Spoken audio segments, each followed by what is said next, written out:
Dođi, duše sveti, dođi po moćnom zagovoru bezgriješnog srca Marije, tvoje preljubljene zaručnice.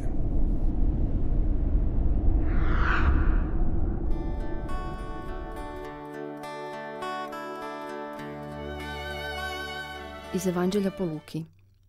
U ono vrijeme odredi Gospodin drugih 72 učenika i posla ih po 2 pred sobom u svaki grad i u svako mjesto kamo je kanio doći.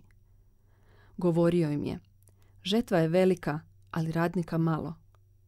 Molite dakle gospodara žetve da radnike pošalje u žetvu svoju. Idite, evo šaljem vas kao janjce među vukove. Ne nosite sa sobom ni kese, ni torbe, ni obuće i nikoga putem ne pozdravljajte. U koju god kuću uđete, najprije recite mir kući ovoj.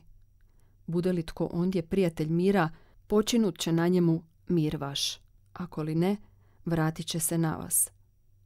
U toj kući ostanite, jedite i pijte što se kod njih nađe. Ta vrijedan je radnik plaće svoje. Ne prelazite iz kuće u kuću. Kad u koji grad uđete pa vas prime, jedite što vam se ponudi i liječite bolesnike koji su u njemu. I kazujte im: približilo vam se kraljevstvo Božje.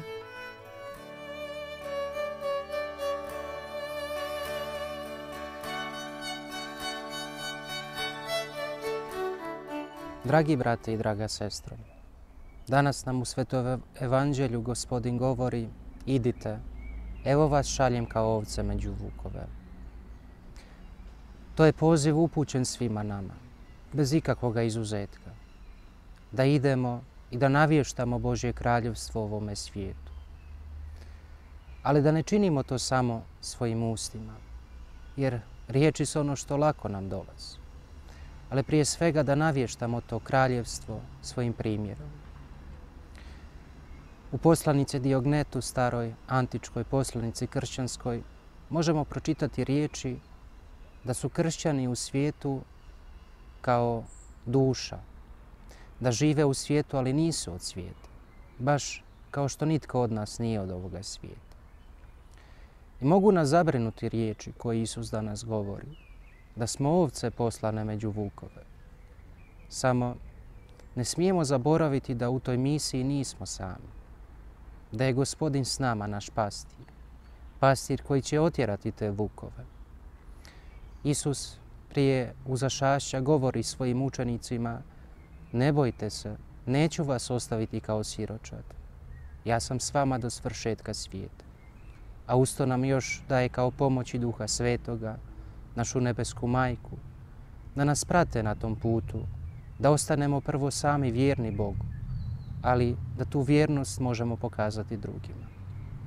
Danas također u crkvi slavimo blagdan Svetog Ćirila i Metoda. Oni su isto navještali Božje kraljevstvo. I nije to bilo nimalo u prijateljskom raspoloženju ponekad, ali nisu se bojali, bili su hrabri, imali su Duha Svetoga u svojim srcima i njihovim ognjem su zapalili mnoga druga srca.